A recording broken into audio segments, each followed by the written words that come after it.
The clown series में अब तक आपने देखा, बैरिक टाउन में रहने वाली एना नाम की एक 13 साल की लड़की को पिछले कुछ महीनों पहले एक क्लाउन डॉल मिलती है और तब से वो बहुत अजीब बिहेव करने लग जाती है। वहीं बैरिक टाउन में एक के बाद एक अनजान मर्डर्स होने शुरू हो जाते हैं। पहले एक टीनेजर रॉबिन का भयानक रूप से मर्डर हो जाता है। उसके अगले दिन ही जॉनी नाम के एक और टीनेजर की भी एक दर्दनाक मौत हो जाती है। सभी मर्डर विक्टिम्स के चेहरे पर एक क्लाउन का मेकअप मिलता है। इन सब के बीच एना स्कूल से घर वापस नहीं आती।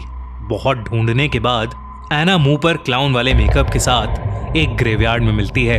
इन्वेस्टिगेशन में पुलिस को जेम्स नाम के एक सीरियल किलर के बारे में पता चलता है, जिसने 10 साल पहले ठीक वैसे ही मर्डर्स किए थे जैसे अब हो रहे हैं। पर जेम्स ने 10 साल पहले ही सुसाइड कर लिया होता है। दूसरी ओर एना के पेरेंट्स जब उसे एक चाइल्ड थेरेपिस्ट डॉक्टर रीटा के पास ले जाते हैं तो एना एक साइको किलर की तरह डॉक्टर रीटा का एक कैंची से मर्डर कर देती है। डॉक्टर रीटा के मर्डर को इन्वेस्टिगेट करते हुए ऑफिसर जेराल्ड एना की मॉम के घर जाता है और एना के बारे में पूछताछ करता है। घर की छानबीन करने पर उसे एना के रूम से एक वुडन बॉक्स मिलता है, जिसके अंदर का सामान देखकर ऑफिसर जेराल्ड ये दावा करता है कि एना उस साइको किलर जेम्स की बेटी है और उसी ने बैरिक टाउन के सारे मर्डर्स किए हैं। अब आगे।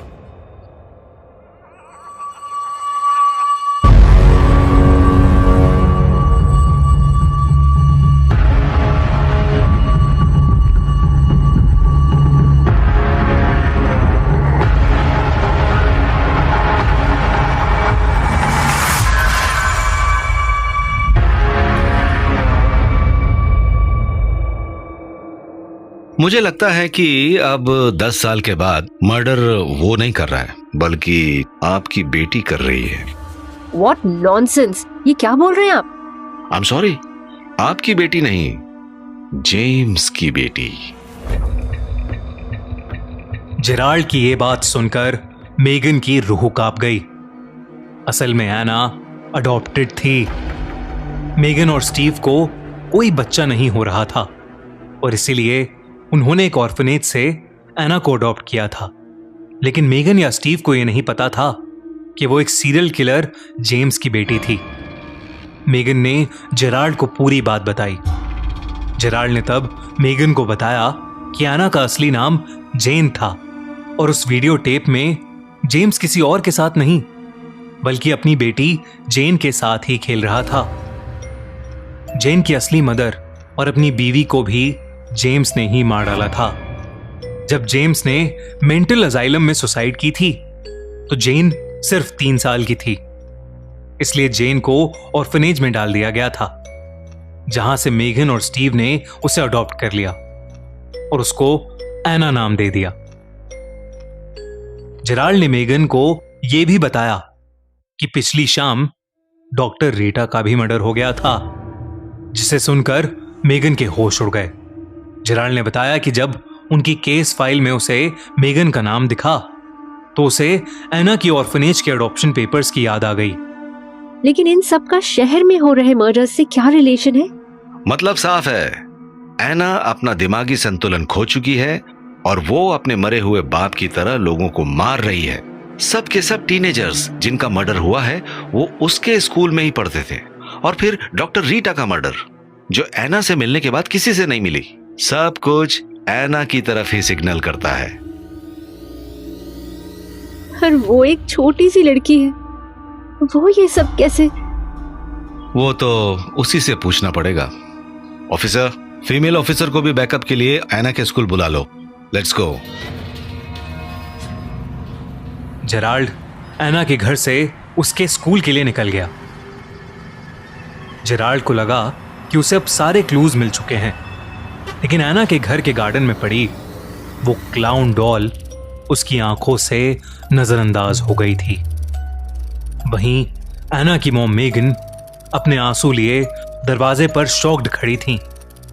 मेगन ने स्टीव को फोन मिलाया और रोते हुए कहा, स्टीव प्लीज जल्दी आ जाओ। जेराल्ड को अब सब साफ साफ समझ आ रहा था। उसे यकीन हो गया था कि एना ही इन सब मर्डर्स के पीछे है और उसके मन में एक बात अभी भी खटक रही थी कि 13 साल की एना को ऐसा क्या हुआ जो उसने इस तरीके से इतने भयानक मर्डर्स किए, और वो वुडन बॉक्स उसके पास कहां से आया? इन्हीं सवालों की तलाश में जेराल्ड अपनी टीम के साथ पहुंच चुका था एना के स्कूल। पर एना अपनी क्लास में नहीं थी। इनफैक्ट वो स्कूल में कहीं भी नहीं मिल रही थी। जेराल्ड की टीम की एक फीमेल पुलिस ऑफिसर जब गर्ल्स वॉशरूम के अंदर गई तो उसे कुछ बेहद अजीब दिखा। वॉशरूम के शीशे पर खून से लिखा था, हेलो, सरप्राइज सरप्राइज। उस फीमेल ऑफिसर ने जैसे ही ये पढ़ा, उस वॉशरूम में किसी लड़की के अजीब तरीके से हंसने की आवाजें आने लगीं।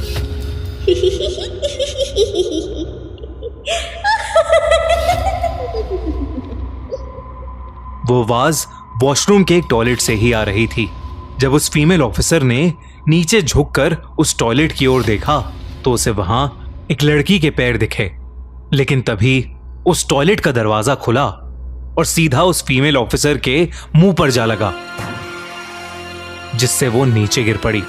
एक लड़की हंसते हुए उस टॉयलेट से बाहर आई। वो लड़की और कोई नहीं बल्कि एना ही थी।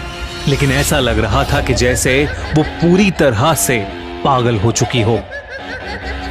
उसके पूरे चेहरे पर एक क्लाउन का मेकअप था, कुछ अलग सा ही मेकअप। एना बहुत ज्यादा डरावनी लग रही थी।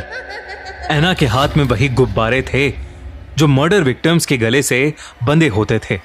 एना ने उन गुब्बारों की रस्सी से उस फीमेल ऑफिसर का गला दबाना शुरू कर दिया और उसका गला घोट घोट के उसे वहीं पर मार डाला। एना उसके बाद पागलों की तरह हंसने लगी।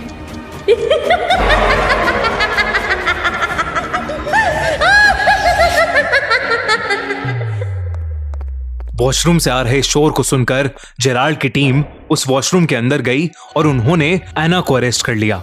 उसे फौरन पुलिस स्टेशन लेकर आया गया। उसे इंटेरोगेशन रूम में बिठाकर बांध दिया गया। लेकिन वो फिर भी पागलों की तरह हंसती जा रही थी।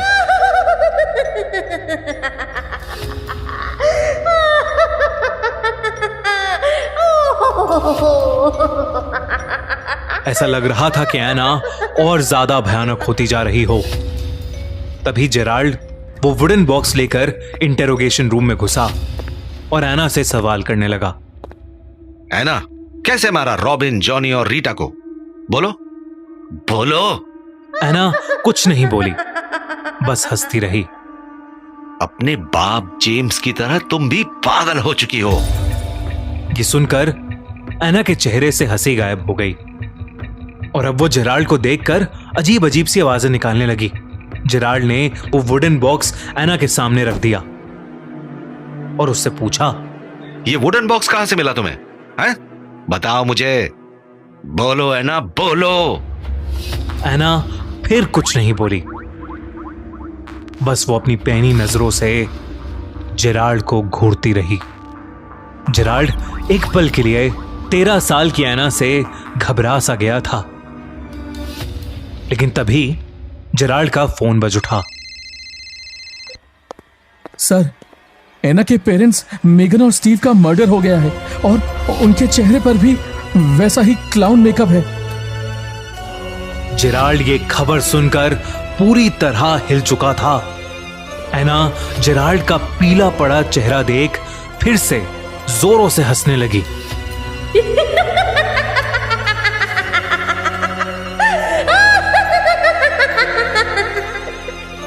जेराल्ड सुन पड़ गया था। उसे पूरा यकीन था कि एना ने ही सारे मर्डर्स किए हैं।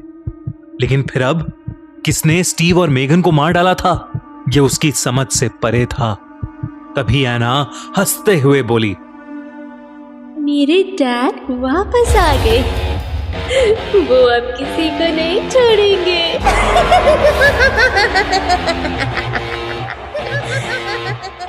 एना ये कहते ही पागलों की तरह हंसने लगी। ऐसा लग रहा था कि जैसे उसकी हंसी की आवाज पूरे पुलिस स्टेशन में गूंज रही हो। अचानक से इंटेरोगेशन रूम में रखे उस वुडन बॉक्स ने आग पकड़ ली और वो जलने लगा। पुलिस स्टेशन की सारी लाइट्स तेजी से जल बुझ होने लगीं। उस आग में जलते वुडन बॉक्स की रोशनी में एना को फिर वही भयानक क्लाउन दिखा।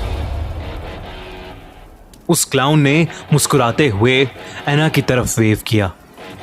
इस बार एना को उस क्लाउन में जेम्स की झलक दिख रही थी और एना ने भी मुस्कुराते हुए जेम्स को यानी उस क्लाउन को वापस वेव किया और दोनों एक दूसरे को देखकर जोरों से हंसने लगे।